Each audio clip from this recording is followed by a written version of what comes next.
Hello friends, welcome to my YouTube channel the web education. So friends, এই মুহূর্তে আপনাদের জন্য একটা আপডেট শেয়ার করব। সেটা হচ্ছে West Bengal 7th pay commission ব্যাপারে, যেখানে ফিটমেন্ট ফ্যাক্টর কত হতে পারে, ইন হ্যান্ড স্যালারি কত হবে, ডিএ এইচআরএ এমএ কত হবে, নতুন পে কমিশনে কত গুণ বাড়বে মূল বেতন, সমস্ত তথ্যগুলো এক এক করে শেয়ার করার চেষ্টা করব। তো সকলেই যারা চ্যানেল নতুন ভিউয়ার্স হয়েছেন অবশ্যই বলবো চ্যানেলটি সাবস্ক্রাইব করে বেল নোটিফিকেশন করবেন এই ধরনের গুরুত্বপূর্ণ আপডেট নিউজ তথ্য সবার আগে পাওয়ার জন্য। আর যারা ভিডিওটি দেখছেন অবশ্যই বলবো ভিডিওটি লাইক করুন, বাকিদের শেয়ার করবেন। তো দেখুন, ভিডিওটি শুরু করার আগে বলে রাখি একটা বিষয়, যে তথ্যগুলো শেয়ার করছি এখনও পর্যন্ত অফিসিয়ালিভাবে এই আপডেটটুকু আসেনি।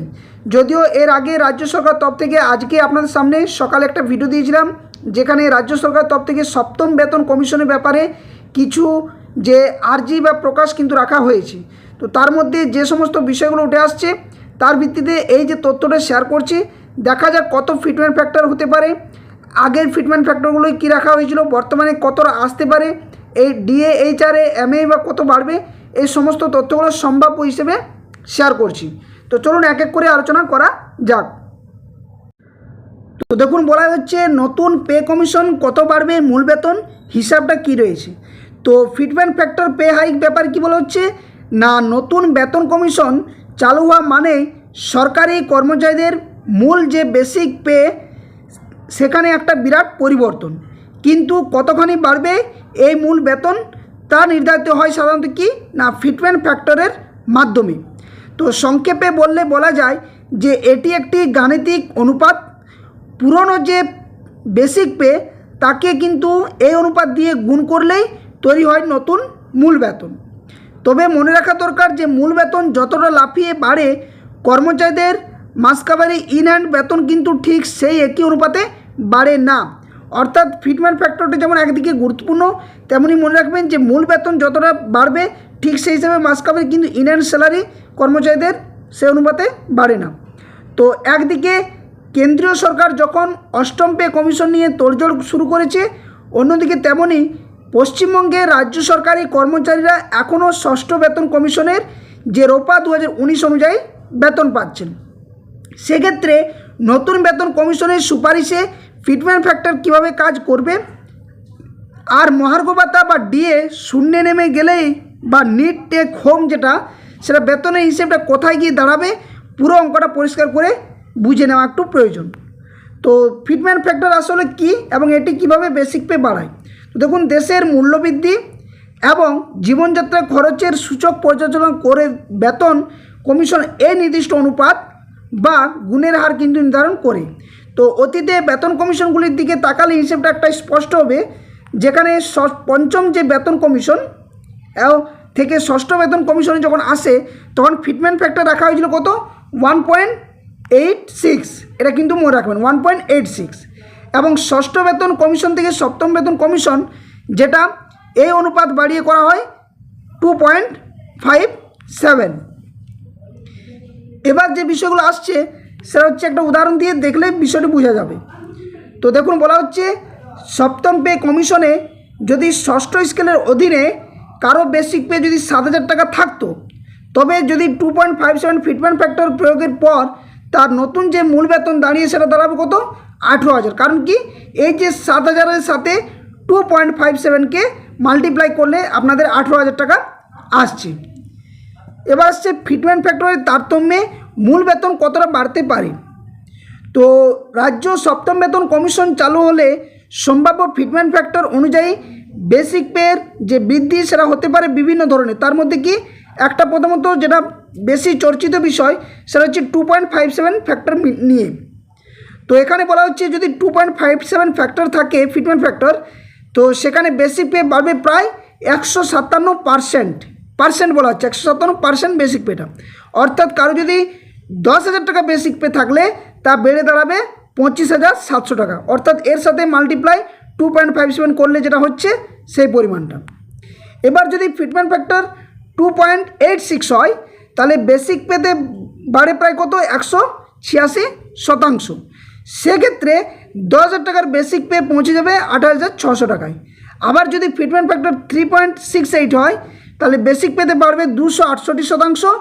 যেটা 10,000 টাকার মূল বেতনের ভিত্তিতে যদি ধরা হয় তাহলে 36,800 টাকা পর্যন্ত আপনাদের হয়ে যেতে পারে। এগুলো কিন্তু এখনও পর্যন্ত সম্ভাব্য, যেহেতু অফিসিয়ালিভাবে ফিটমেন্ট ফ্যাক্টরটি কোনোভাবে এখনও নির্ধারিত হয়নি। তবে সপ্তম বেতন কমিশন নিয়ে একটার পর একটা কিন্তু যে নোটিফিকেশান জারি হচ্ছে, সেখানে সপ্তম বেতন কমিশনের যে আর্জি সেটা হয়েছে, অর্থাৎ বিল পাস হওয়ার মতো একটা বিষয় সেটা হয়েছে প্রথমত যে বাজেটের মধ্যে। তারপর বিষয়টি কী আসে না, নতুন যে কমিটি গঠন হলো সপ্তম বেতন কমিশন নিয়ে। তারপর গত কয়েকদিন আগে আরেকটা নোটিফিকেশান, আজকে আরেকটা নোটিফিকেশান, যেখানে বিভিন্ন তথ্যগুলো যে আবেদন নিবেদনভাবে জানানো হয়েছে, সেখানে কী কী ইনক্রিমেন্ট হবে তার বিষয়ে 3 থেকে 5% যে ইনক্রিমেন্ট সেটার বিষয়ে বলা রয়েছে, পেনশনারদের ব্যাপারেও বলা হয়েছে। তো সেই ভিত্তিতেই আপনাদের এই তথ্যটা দেওয়া। এবার হচ্ছে বেসিক পে বাড়লেও ইন অ্যান্ড বেতন কেন 157% বাড়ে না, এই ব্যাপারটা একটু বুঝুন। তো দেখুন, অনেক কর্মচারীর মনেই স্বাভাবিক প্রশ্ন জাগে যে বেসিক পে 157% বাড়লে মাস শেষে পকেটে আসা নিট ইন যে হ্যান্ড এই বেতন কেন সমাহারে বাড়ে না। তো এর কারণ পে কমিশনের বেতন নির্ধারণ যে পদ্ধতি তার উপরে। অর্থাৎ কি না, নতুন বেতন কমিশন কার্যকর হওয়া মাত্রই কিন্তু জমে থাকা যে বকেয়া সমস্ত ডিএ সেটা কিন্তু 0 থেকে নির্ধারিত করা হয়। এটাই হচ্ছে মূল বিষয়টি। তো পুরনো বেসিক পের সঙ্গে থাকা ডিএর বড় অংশটিকে নতুন পে স্কেলের মূল বেতনের ভেতরে কিন্তু যুক্ত করে নেওয়া হয়। ফলে কী হয় না, পরবর্তীকালে এই নতুন যে মূল বেতনের উপর বাড়ি ভাড়া অর্থাৎ যেটা এইচআরএ এবং অন্যান্য যে ভাতা সেগুলো হিসেব করা হয় ঠিকই, তবে সব মিলিয়ে নিট টেক হোম যে বেতন সেটা বৃদ্ধি পায় সাধারণত 20% থেকে 35%-এর মধ্যে। এটা কিন্তু হচ্ছে তার জন্য যে বাড়ে না মূল যে বেতনের ক্ষেত্রে। এবার আসি যে তাহলে বেতন পুনর্গঠনের গাণিতিক তুলনা কীভাবে। তো ধরা যাক যদি কারো 20,000 টাকা বর্তমান বেসিক পে থাকা একজন কর্মচারীর 2.5% ফ্যাক্টর ধরে বেতন পুনর্গঠন হচ্ছে, সেক্ষেত্রে সম্ভাব্য নিচে হিসেবগুলো দেখানো হলো। দেখুন, এখানে বলে রাখি যে 20,000 টাকা যদি বেসিক পে যদি থাকে পুরনো স্কেলে হিসেবে, তাহলে নতুন স্কেলে হিসেবে কত হবে 51,400 টাকা 2.57 ফ্যাক্টরে। ডেয়ারনেস অ্যালাউন্স দিয়ে যেটা পুরনো স্কেল হিসেবে যদি 10,000 টাকা অর্থাৎ 50% ধরে ধরা হয়, তাহলে নতুন পে স্কেলের ক্ষেত্রে নতুন পে কমিশনের ক্ষেত্রে সেটা 0 থেকে বা 0 থেকে শুরু হবে বা 0 টাকা। এইচআরএ এবং মেডিকেল অ্যালাউন্স অর্থাৎ এমএ সেটা কত হবে 3,000 টাকা যদি পুরনোতে, নতুনে সেটা হয়ে যাবে কত 3,612 টাকা। এবং গ্রস স্যালারি যে মোট বেতন যদি কোনো ব্যক্তি 33,000 টাকা পেয়ে থাকেন, সেক্ষেত্রে উনি এখানে পাবেন কত না 55,012 টাকা। দেখুন কীভাবে হচ্ছে, এই যে 20,000 টাকার বেসিক পে ছিল, 10,000 টাকার ডেয়ারনেস ছিল পুরনোতে, 3,000 টাকা কী ছিল তার এইচআর এবং মেডিকেল অ্যালাউন্স, সেক্ষেত্রে উনি 33,000 টাকা পাচ্ছেন। এক্ষেত্রে যেহেতু ওনার ডিএটা 0 থেকে শুরু হচ্ছে, তাহলে 51,400 3,612 মিলে হচ্ছে 55,012 টাকা। এইভাবে কিন্তু যে হিসেবটা সেটা কিন্তু হয়। তাহলে এই যে পরিসংখ্যান সেটা থেকে কিন্তু আপনারা স্পষ্টই বুঝতে পারলেন যে গ্রস বেতন 33,000 টাকা থেকে বেড়ে দাঁড়াবে 55,012 টাকাতে। ফলে নিট বেতনে এক ধাক্কায় ভালো অঙ্কের কিন্তু একটা আর্থিক স্বস্তিও মিলবে। এবার আসছে কর্মচারীদের ও পেরোল প্রক্রিয়ায় কী প্রভাব পড়বে, কী পড়বে প্রক্রিয়াটা। তো দেখুন, নতুন ফিটমেন্ট ফ্যাক্টর প্রয়োগের ফলে প্রশাসনিক কাজকর্ম থেকে শুরু করে কর্মচারীদের যে প্রাপ্তিতে বেশ কিছু সরাসরি পরিবর্তন আসে, যেটা হচ্ছে টেক হোম পের পরিবর্তন। অর্থাৎ কি না, ডিএ যদি 0 থেকে শুরু হলেও নতুন স্কেলে বেসিক পে অনেক বেশি হয়, প্রতি মাসের যে ইন অ্যান্ড মাইনে অনেকটাই বাড়বে। দ্বিতীয়ত পেনশন এবং গ্র্যাচুইটির সুবিধা কি না, অবসরপ্রাপ্ত কিংবা অবসরমুখী কর্মচারীদের ক্ষেত্রে উচ্চ মূল বেতন সরাসরি ইতিবাচক প্রভাব ফেলে। ফলে কী হয় না, পেনশন গ্র্যাচুইটি এবং লিভ এনকেসমেন্টের যে অঙ্কে সেটাও বড় একটা আর্থিক সুবিধা মেলে। এছাড়া এইচআরএমএস এবং পেরোল আপডেটে কী আছে না, ডিডিও মডিউল এবং এইচআরএমএস পোর্টালে প্রতিটি কর্মচারীর যে পে ফিক্সেশন রয়েছে সেখানে নতুন করে ম্যানুয়ালি অথবা স্বয়ংক্রিয় সিস্টেমে আপডেট করতেও হয়। এইগুলো কিন্তু একটার পর একটা কিন্তু করতে হচ্ছে।